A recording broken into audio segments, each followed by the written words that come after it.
Welcome back to the show, Terry. I'm so excited to have you here because I got so much positive feedback on the episode we did years ago on boundaries. So now you are talking about high functioning codependency, which we will dive into, but this is a topic that's, I wouldn't say dear to my heart. I'd say quite the opposite, but something that I've had to mull through. So, Right. what inspired this direction? Well, thanks for having me back, Melissa. I'm excited.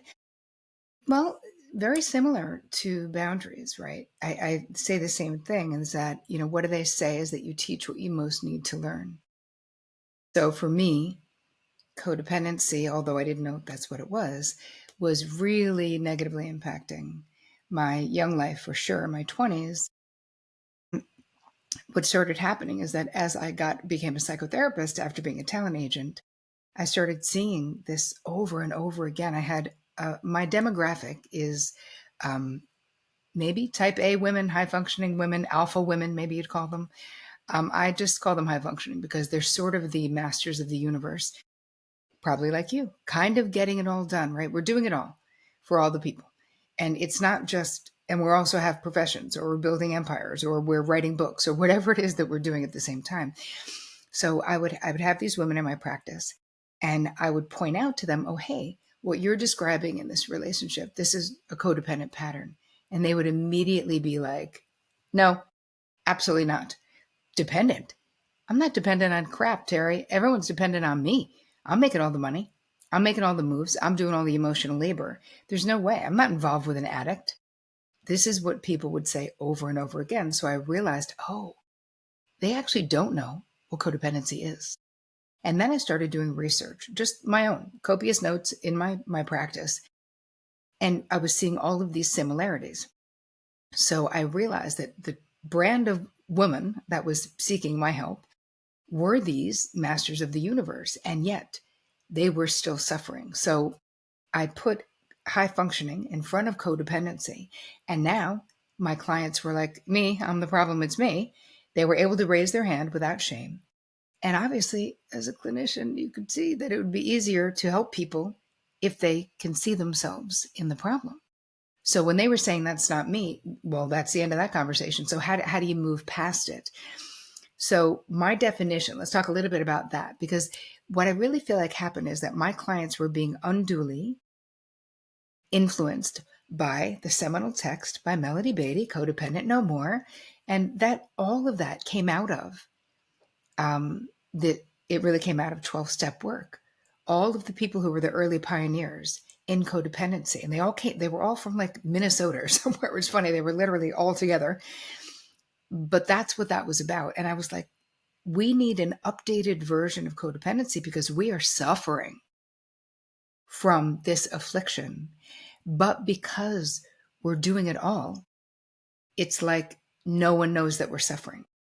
So my definition of codependency is when you are overly invested in the feeling states, the outcomes, the life, the relationships, the finances, the careers of the people in your life to the detriment of your own internal peace. I am so grateful for that redefinition because I read the book Codependent No More when I was in my early 20s, and I had just gotten out of a relationship with an addict. And honestly, my situation even fit pretty well in the previous definition or understanding of it. But I still had a difficult time relating to that term because I was like, what do you mean? No, he's dependent on me, like codependent. Like I have to be at fault because I'm the one that's trying to save his life here. And Right. so, Yes. when I would give people the book later on, because I ended up reading it and I was like, oh, this does actually really relate to me. I always had to have a disclaimer like, I think this might help you, but you're going to have thoughts that it's something totally different than it is. It was like I had to like Right. introduce the book before the book could introduce itself. Yes. So with, I think that's, Melissa, you're not the only one, right? This is a very common experience because it didn't really fit. We get to the point where we're not sitting at home waiting for someone who has an addiction issue. They're not spending the rent money on the day they get paid. Like this is, we have these old school ideas of what that is. But let's look at what are the traits of a high functioning codependent, so people who are listening can identify themselves in it. First and foremost is feeling responsible for fixing other people's problems. Right? If you just cannot stop giving your grade A advice to people about what they should be doing, that is one of the massive symptoms. And it's auto advice giving, where no matter what situation you're in, you have ideas. You have a thought. I have a fix. I have a thing for that. And keep in mind, you guys, no matter how I'm talking about this, sometimes I use humor, never any shade, because this was me. And I'm in recovery, which is all we can hope for. There is literally no cure for this thing because we're a bunch of empaths and highly sensitive people. All we're doing is changing our behavior to have healthier behaviors.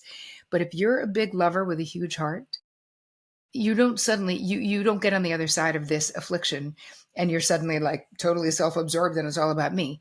That's not going to happen. So, all right, other traits. Always ready to jump into damage control mode.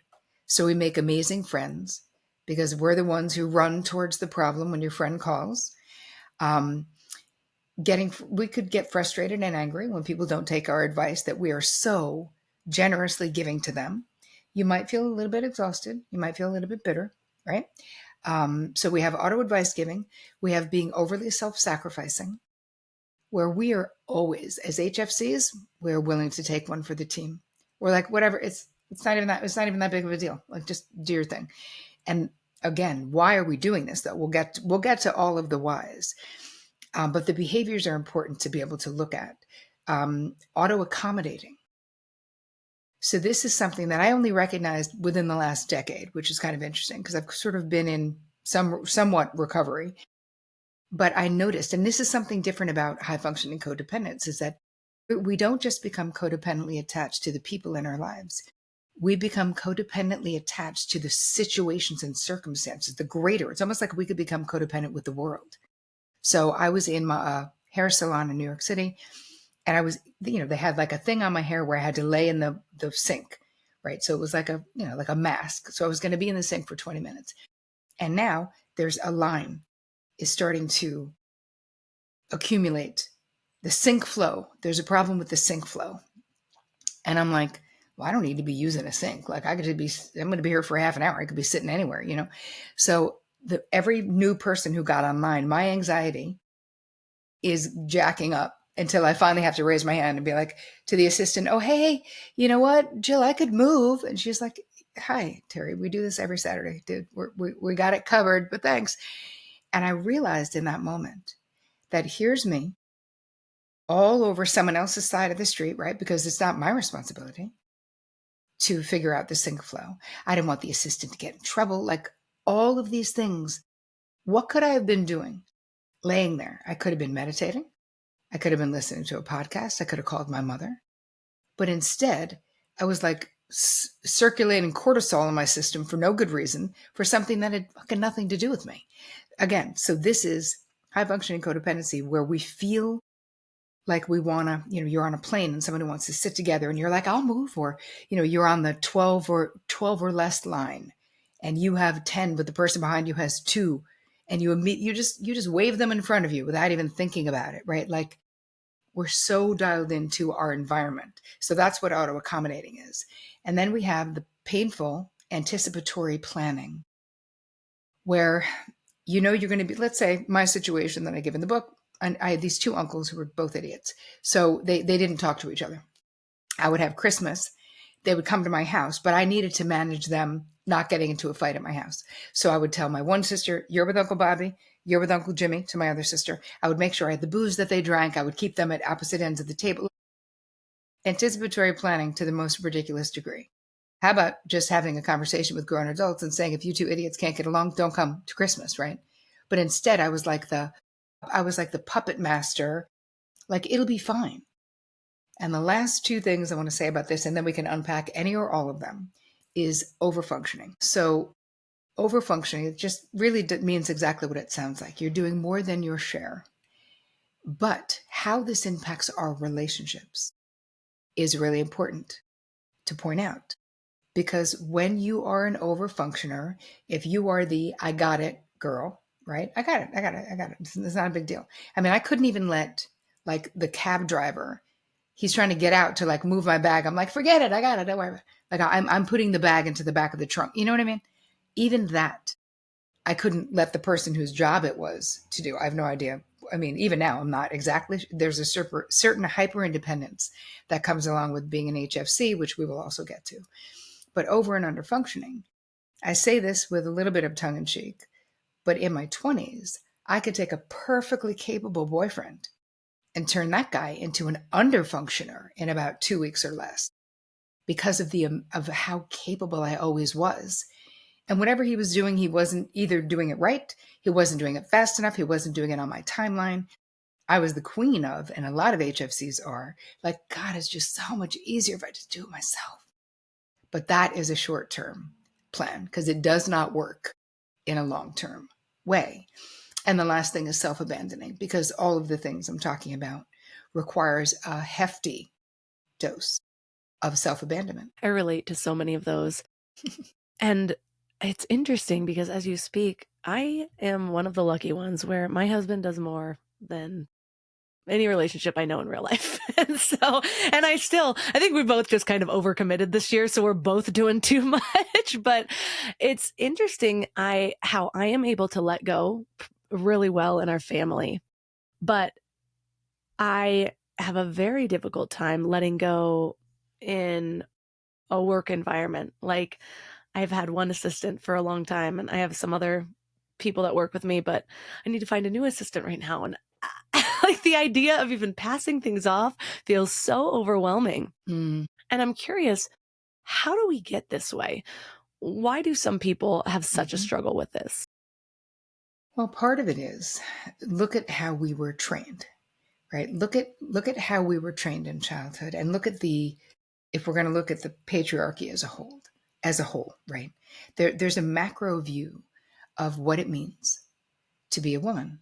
So we start with the home training of be a good girl, be nice. Like we were all, I think, indoctrinated into the cult of nice, right? It was more important in my family for other people to think I was nice, maybe than to actually even be nice. But it was very important. Where's my happy girl? Turn that frown around. If you don't have anything nice to say, don't say anything at all. So our messages were be compliant, be pleasant, be helpful, right? So these are socially sanctioned things where there's an expectation. Nobody was telling you to set boundaries. Nobody was like, assert yourself authentically. That's really important. At least not in most families. Listen, I'm 61. I don't know how old. I mean, if you're younger than me, but it's like, were you raised to be like, assert your true feelings in all things? It was like, do well in school, be a good kid, be helpful, be kind. And I'm not saying there's anything wrong with that, but there's got to be like a balance of also be yourself, also have good boundaries. I did not have those things. I also was being raised during a time when, if you think about the evolution of women and our rights, and I mean, what a nightmare it is right now and how everything has gone backwards, but okay, hopefully that's temporary, is only in early 70s, when you think about it, a woman you couldn't get a house loan. You couldn't have a credit card without a male cosigner till 1973. You couldn't get a small business loan by yourself until after 1986 as a woman. I mean, do you understand what the messages that we got? So my unofficial 2 cents on how the patriarchy and all of that influenced us is that once we were allowed to be anything other than a nurse, a secretary, or a teacher, right? Those were the 3 careers we were allowed to have, like in the late 60s going into the 70s. We were so friggin' happy that we could be like engineers and like rocket scientists, actually, that we're like, don't worry, we'll still do everything. Just please let us use our brains and make some money too. And we'll still do everything. So this whole sense of overfunctioning and feeling like you have to be the perfect mother and you have to be the perfect daughter and you have to be the perfect, citizen, and you have to help other people and girlfriends and all the pressure that is put on us, it makes sense as to how we could become these overfunctioning perfectionists, basically, is what you're looking at as HFC. Also, The hyper independence is a real thing. And it's kind of a miracle that you can give up control in your marriage. And yet I also found someone where, and I laugh about my husband and say he's a bigger high functioning codependent than I am. And he would have to be a bigger one than me for me to be able to be with him and let him do anything.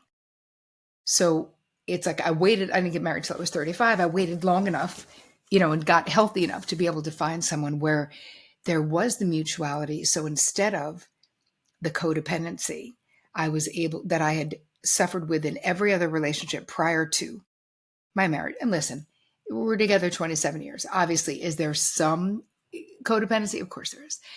But it's basically healthy because there's mutuality. And it's possible to get there, but you have to know where you are right now. The hypervigilance that we have around independence, at least what I had, is I just didn't trust people. Like I just didn't trust that someone was either that they wanted to do it. I was so worried about being a burden. I wanted to only add value. Like I was very much like my value is my contribution. I'd never, when I was younger, thought like, well, I'm just valuable for being me. Like that really wasn't part of even though I had good self-esteem, but in romantic relationships, I absolutely felt like I needed to be useful. I needed to be adding value. And I think that a lot of high functioning codependents feel that way, and that being vulnerable, really vulnerable, is so scary. It's so interesting that just the flashbacks I had with some of the things you said. Growing up, I was an only child, and I remember thinking of life like a video game where you could just develop all these skills.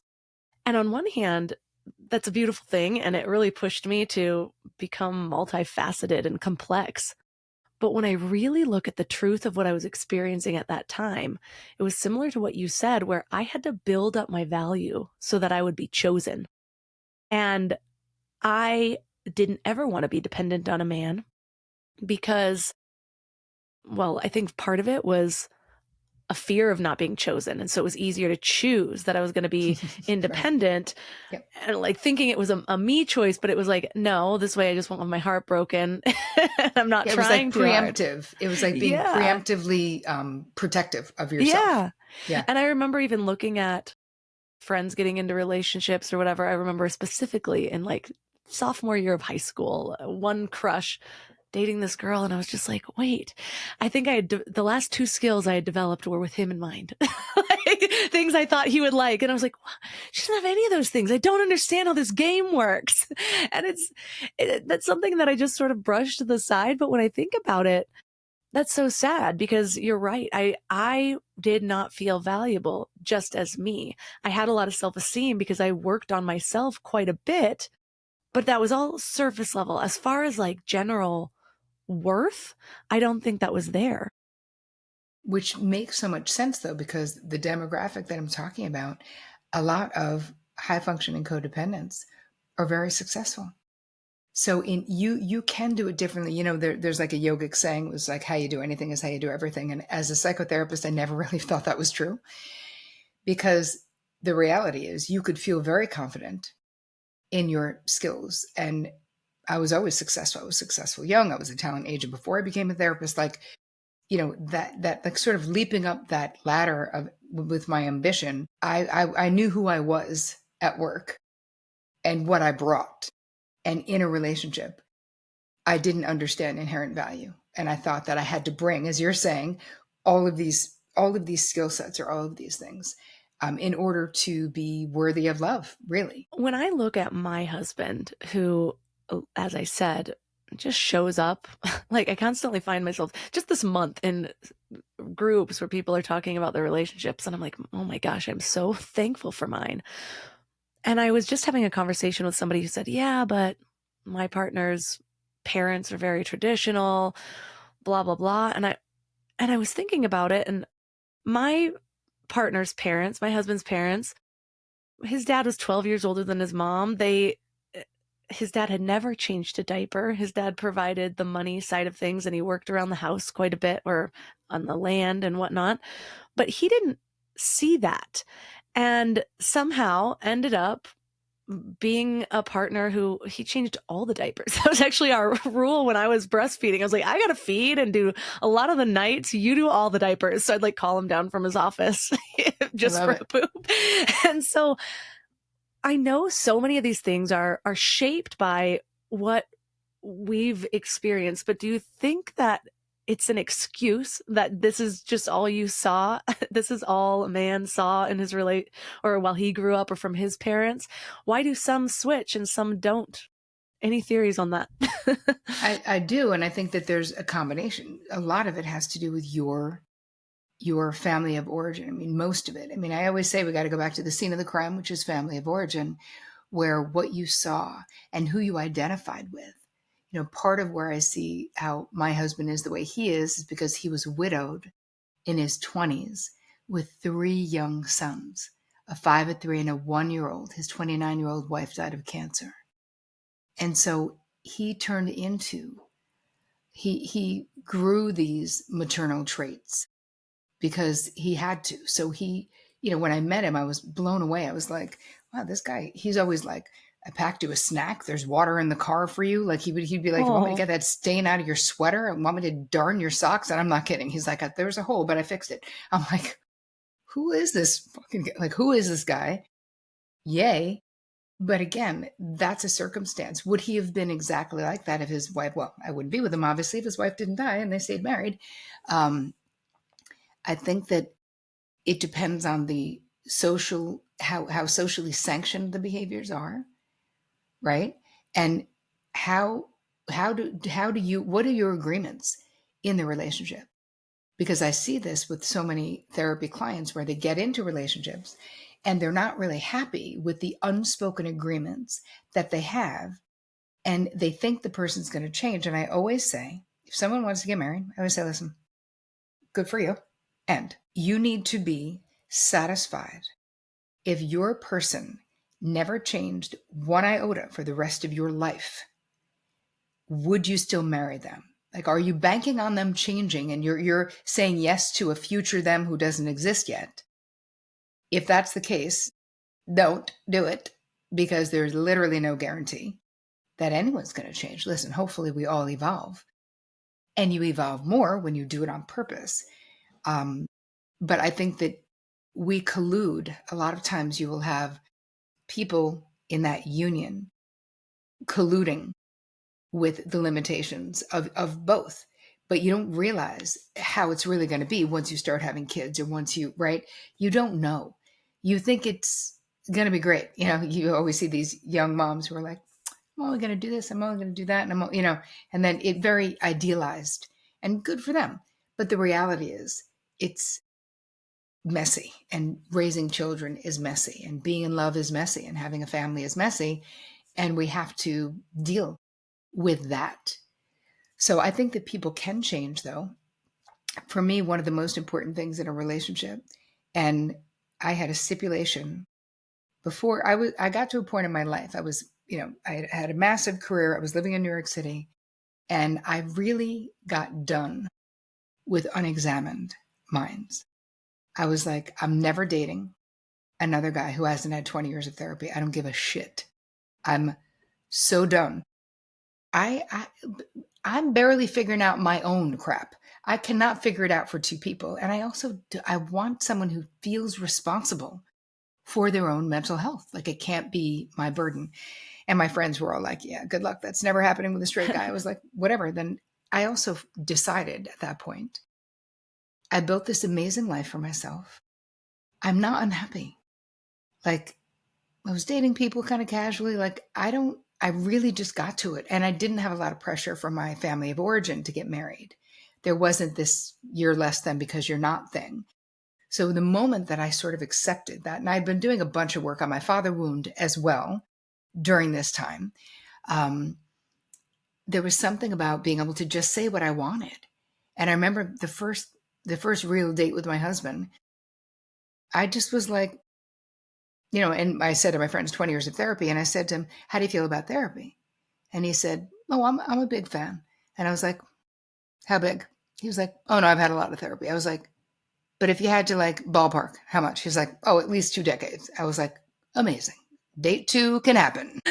That's so funny because that's actually one of my agreements when you were saying how you got to expect them not to change. I was like, well, our agreement was the reason that we got along so well is we were both constantly improving. And so part of my stipulation is you kind of Mm-hmm. have to be agreeing to be on, not necessarily change who you are, but like have awareness, looking for things that can get better our whole life. Like that's what I think life is about. And it's why we bonded. And I also think that awareness is so key because when I think about perhaps why my husband has turned out so well, I'll call it, Mm-hmm. has shown up for me in a way that maybe his dad didn't, is his dad was so much older than him that he was great. Like he gave a lot of little like tidbits of life advice and taught him how to build and things like that. But he never felt really close to his dad because his dad was so much older. And so when he wanted children, he said that he wanted to be involved in their lives and be friends. And so he was still seeing what he grew up into and making the conscious points of like, this is what I want to take from my dad, and this is how I want to be different. And even that can kind of set you on another path. But for a lot of people, I find that don't make those, they don't bring light to their unconscious agreements. And so they end up in a pattern. And then it's years in, and now they're in a spot where they say, well, now I've set the precedents. How do I then go back Mm-hmm. and now enforce boundaries, now ask for what I Mm-hmm. want? Here's the thing. It's never too late to change your agreements. Is it a little harder? Yeah, it is going to be. Will there be more resistance? Of course. But the bottom line is, if you love someone, by telling the truth about how you feel, about what you want, about what's not working for you, that's actual love, right? Going with the status quo, saying yes when you want to say no, you're really giving corrupted data to your person about who you are, about what you want. You're allowed to change. You're allowed to grow. And so I think we have to take responsibility for that. And a lot of high functioning codependents and a lot of women in general are very conflict avoidant. We just don't want there to be any problems. If I were to say the overall desire for a high functioning codependent, we just want peace. We want everyone to be happy. We work hard. We want everyone to get what they want. We want everyone to be happy. We want to be happy. And so sometimes that means we don't know how to approach these more difficult conversations. And of course, in the book, I walk you through and I give you scripts. But as in all the work that I teach, we got to go in before we go out, right? You have to, and the first half of the book is basically walking you through understanding why you are the way you are. How does these behaviors express themselves in your life and in your relationships? Because really everything that I teach is about the reader, right? It's not about me. It's about you. So I have all these things in the book called Back to You. So I teach a concept, and then I'm like, okay, now let's apply this to your life, Melissa, because that's why you're here, is trying to figure out your life, right? It's not you necessarily wanting to hear about my life.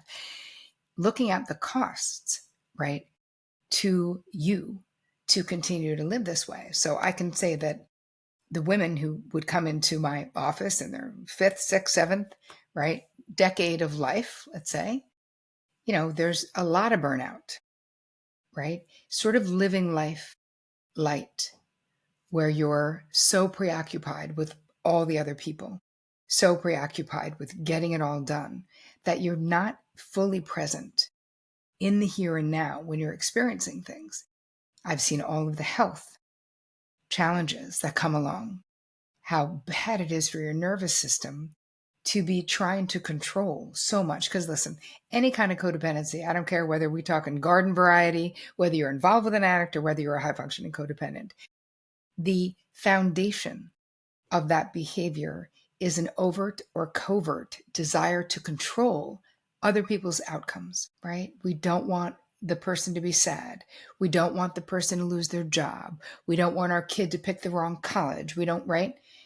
And this is not to say Listen, we're all empaths and we're lovers. Obviously, we love our people. Obviously, we want our people to be happy and get what they want, of course. But when you're a high functioning codependent, you don't just want them, you feel responsible for making it happen. And this is where we're stepping over the line, where it's being very unclear about what is my side of the street, my responsibility, what is your side of the street, your responsibility. And I think one of the biggest changes, anybody listening who's like, oh my God, this is so many things, and I feel like I'm all of these things. One of the quickest, I'll give you a couple of things that you can do like right now, that you could change this moment. And I promise you it would change your relationships. If you identify as an auto advice giver, let's just say, instead of, you're just going to commit to no more, just no more. Anybody, even when someone's asking you, even if someone says, Melissa, I'm in this situation, what do you think I should do? You say, hey, I'll give you my 2 cents later, but for right now, a more important question is, what does your gut instinct say? What do you think you should do? And this is whether you're talking to a 6-year-old, 16, or 60. It doesn't matter. Because the truth is, what the person with the problem thinks is infinitely more important than what you think, because the goal shouldn't be fixing, quote unquote, the problem. The goal is supporting that person you love coming to their own conclusion. And of course, listen, we're mothers, we're aunties. Obviously, we're not going to never give someone our opinion again, but it can't be the first stop on the bus.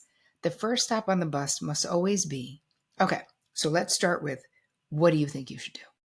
And if they go, I don't know, you go, okay, but if you did know, what would it be? Just take a step. Like what first comes to mind when you first thought it? Let's help people get to their own answers. So if that would be the one thing you took away from here, I promise you it would change your life, because what happens is we are, first of all, you don't know what other people should do. So let's just start with a basic truth that as high functioning codependents, I walked around life literally and for real thinking I did know what everyone else should be doing. Part of this whole thing of high functioning codependency, for me, the whole concept, it was brewing, but what really brought it to the fore for me was a situation. I think we talked about this last time, that one of my sisters was in. She was in an abusive relationship. Did we talk about this? I can't remember. Maybe, but anyway, you can repeat it. It's been I'll a make while. it brief, because it has been a while, and actually it's such a great illustration of what it is. So she was in a bad relationship. She kind of always was in not good relationships. I was the youngest, but I was the designated oldest, right? Sometimes that happens in family systems, where even though I was the youngest, but I was the designated oldest. So I was the fixer and I was the hero child and whatever. So she's living with this guy who's, abusive. She's an alcoholic. He's like doing crack. She has no running water. It's upstate New York, no electricity. It's fucking winter. Like, it's just a complete nightmare, especially for an HFC, where you're like, I have to fix this situation. This is horrible. So, she would call me and tell me about it. And I would, get off the phone and bawl my eyes out. And I remember talking to my therapist, and I was crying hysterically. And I was like, Bev, what am I going to do? What am I going to do? I've done everything. I've sent money. I've sent books. I offered to, I was going to call the police. I was going to hire my cousin to beat him up. Like, all these things that I was going to do. And she said, Tara, let me ask you something. What makes you think you know what your sister needs to learn in this lifetime? I was like, well, I think we can both agree that it doesn't have to be with this abusive piece of shit living in the woods with no running water. I mean, can we agree on that? And she's like, no, I can't agree, because here's the thing. I don't know what your sister needs to learn or how she needs to learn it, because I'm not God, and neither are you. So do you understand what's happening for you? And I was like, obviously not. So tell me, what is happening for me? And she said, this, you just want to fix it. You have worked super hard to create this pretty harmonious life, and your sister's dumpster fire is really messing with your peace. And you really want your peace back. And I was like, dude, you are not lying. I wanted to fix it because it was so painful to have to be in this foxhole with her, Nothing was changing. And I was like, but what can I do? She's my sister. Am I going to abandon her? I mean, what? And she said, Terri, you need boundaries. And this was in my 20s. And this was the beginning of me being like, hello, what? What are boundaries, lady? Tell me all about it. And I was able to set a boundary with my sister saying, I love you and I cannot have you talking to me about this guy. And when and if you are ready to get out of this hellscape, I will always be your person. I will always help you. And probably we spoke only like probably 2 times in like 9 months, which was so painful. I felt very guilty, of course. And she called me and she was like, are you still my person? I was like, getting in my car right now. That is my number one lesson from dealing with addicts. And it's so interesting because my downward spiral that happened in my early 20s, when I look back, I am so proud of my mom, which is just interesting because in many areas, my mom can be very controlling. And somehow she watched this. And mind you, I don't know what she would have done, like, besides like lock me in my bedroom. But with all of the stuff that I put her through that was so terrifying, looking back now, I needed it to get that far. And I learned that for my own path and my own rock bottom, but I also learned it about trying to, as I call it, you can't cushion someone's rock bottom without going down with them. And then you're the one with all the bruises. Like you just cushioned the fall. And then they fell and it doesn't really hurt. And so they'll keep falling and you'll keep going lower and lower and lower with them, trying to be that cushion. And they're just not feeling it. Versus if you would have on phase one just been like, yeah, this sucks that you don't have anywhere to sleep tonight, but maybe you'll feel terrified enough to make a change.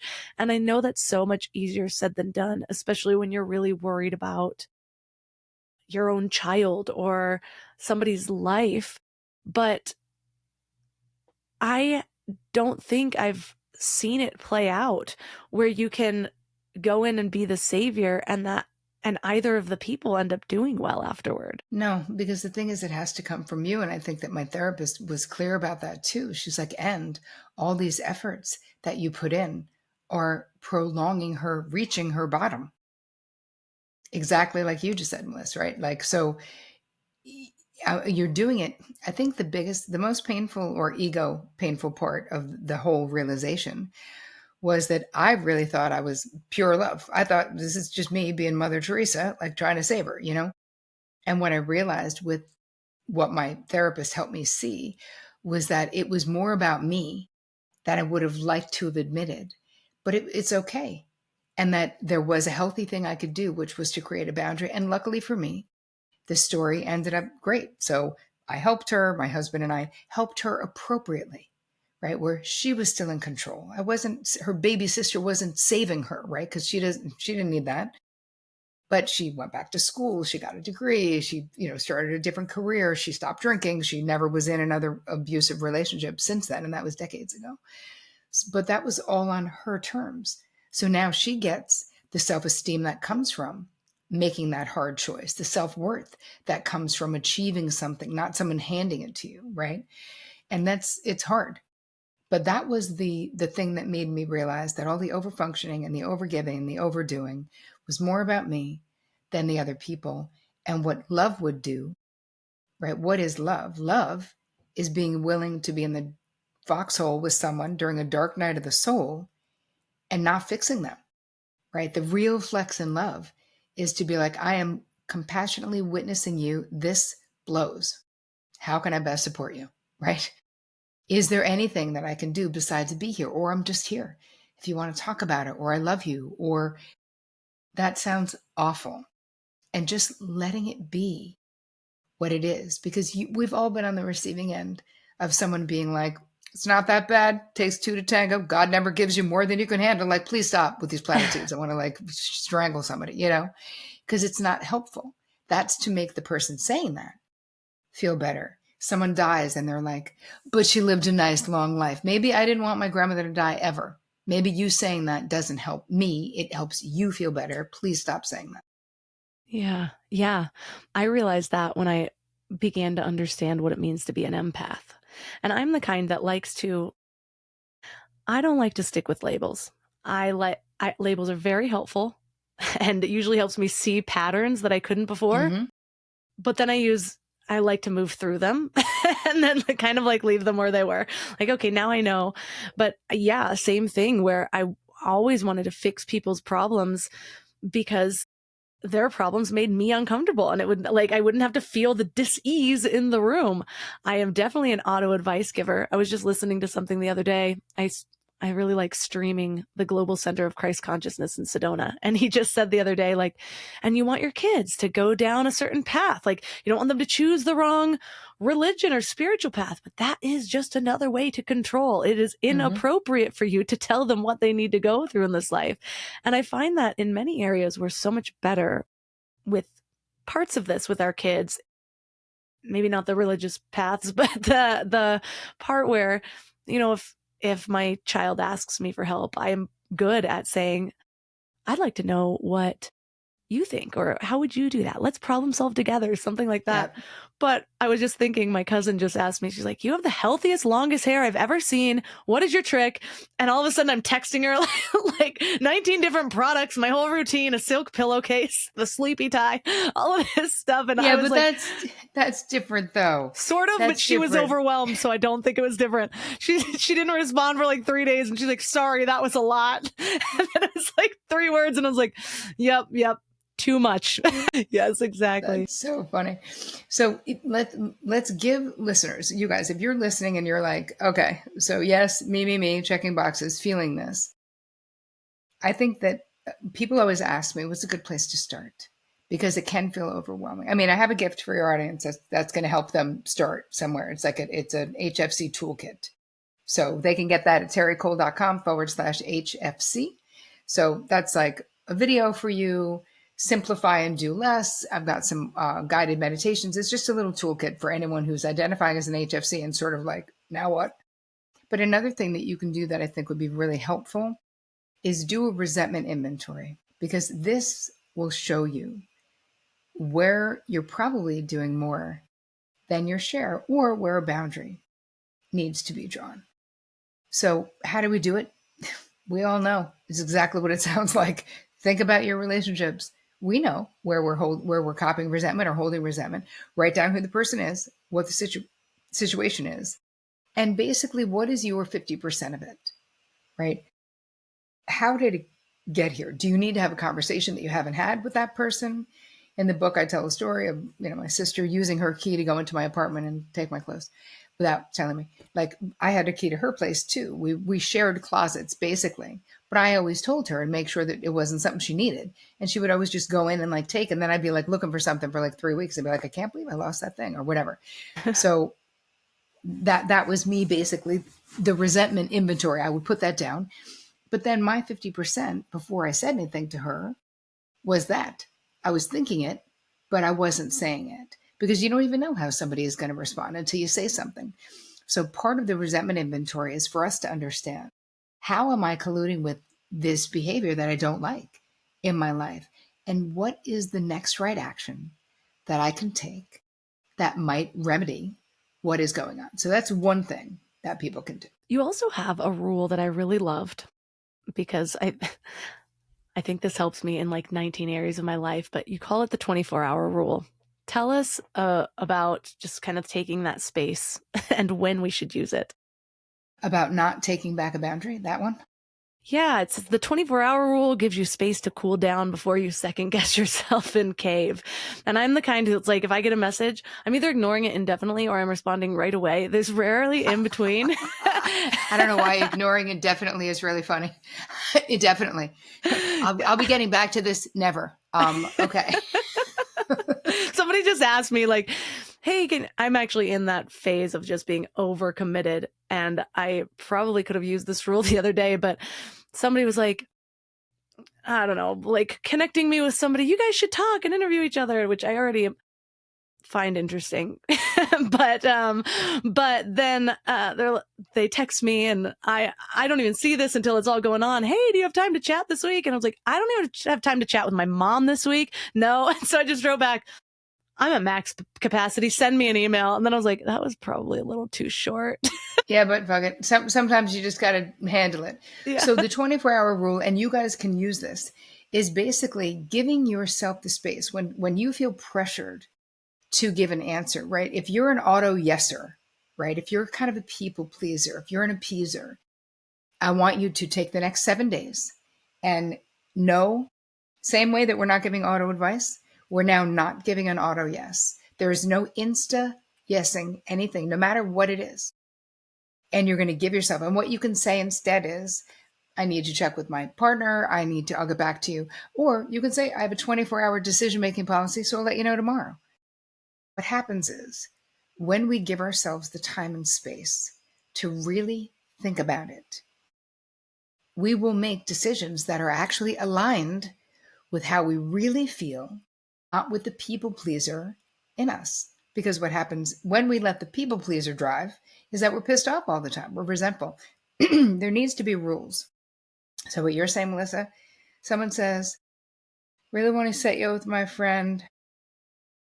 You're like, no, because so much of the time when people do that, it's for the other person's benefit, not yours. Yeah. You know what I mean? And they're like, I think you'd love each other. You're like, I love a lot of people and I already have a lot of people in my life. So no. And be super clear. I had a friend of mine years ago when I was in my 20s. I didn't know. She was fancy and more well-known than I was. And I had a friend who was like, oh, can you connect me with so-and-so? And I was like, yeah. So I did it without asking her. I did a connection email. And she immediately texted me and she was like, Terri, do not ever connect me with someone without my permission. I don't want to partner with this person. I don't know them. I know your heart's in the right place. I'm just telling you right now. No. I was like, wow. And of course, now, obviously, I live by that rule. And I always will tell people, do not spontaneously put me on an email with someone, please. Writing a book, I'm super busy. It makes me feel rude that I either don't follow up, I'm not going to follow up with them, or like you're saying, you just feel like you're like, hi, send an email. I'm not instantly jumping on a call with you. And again, we know. And this is just the truth about like power and accessibility and different things. If it is truly a win-win, right? If a friend of mine has another friend who, let's say that person was at a similar level or had something, it really was win-win. It's different. But so much of the time it's not. So much of the time it is the other person. I'm giving free advice or free therapy for years. I did this before I had better boundaries, right? When I was younger, I would just feel obligated to say yes. But what happens is you end up being angry. And then I'm pissed off at that person and I'm pissed off at life and I'm over scheduled. So part of it is backing it all up and getting clear. And I love to say this. I say, hey, listen, this is just a policy. It's not personal, right? So anything that is a little bit hard to deliver, even with like people wanting to borrow money, I always say, hey, I got a no lending policy. This is how I protect my relationships. It's not personal to you guys. I just cannot. If I can afford to give it to you, I will, but no lending, which is true. I never lend and I do give. But lending is just a shit show of dysfunction. It's never coming back, or the way it comes back. Every move they make that is them not paying you back, you're like, oh, but you could go down the shore. Like, no, thank you.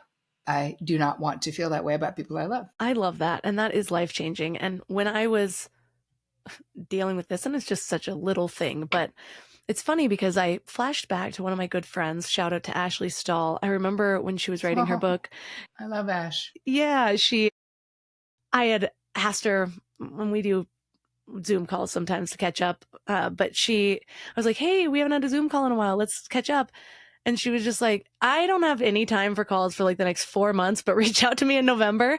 And I loved that. I had no hurt feelings about it or anything like that. But I remember it sticking out in my mind. And it was like one of those things that I'll carry with me forever because so often we think that by enforcing our boundaries, we're going to offend the other person. And that might even be the case sometimes, but it also gives people permission to reinforce their own boundaries. If they're not seeing any, especially women, doing it. I'm also reminded of another friend. This was during a time that I was kind of emotionally volatile, early 20s, going through a lot of trauma. But I remember I felt left out and I was like kind of whining to her about it. And she just said, I can't take responsibility for your emotions. And I told her about this years later, and she was mortified. She's like, oh my God, I can't believe I said that when you were going through all this. And I was like, no, I actually thought you were a huge bitch in that moment. And I cried Yeah. really hard for like 24 hours, but it has sat with me for years. and, and it's given me something that I actually just still carry with me today. And so our boundaries can be gifts to more than just ourselves. Let's break down why, because it's what you just said, Melissa, is so important. It's like what happens is Ashley Stahl is an emotionally trustworthy friend.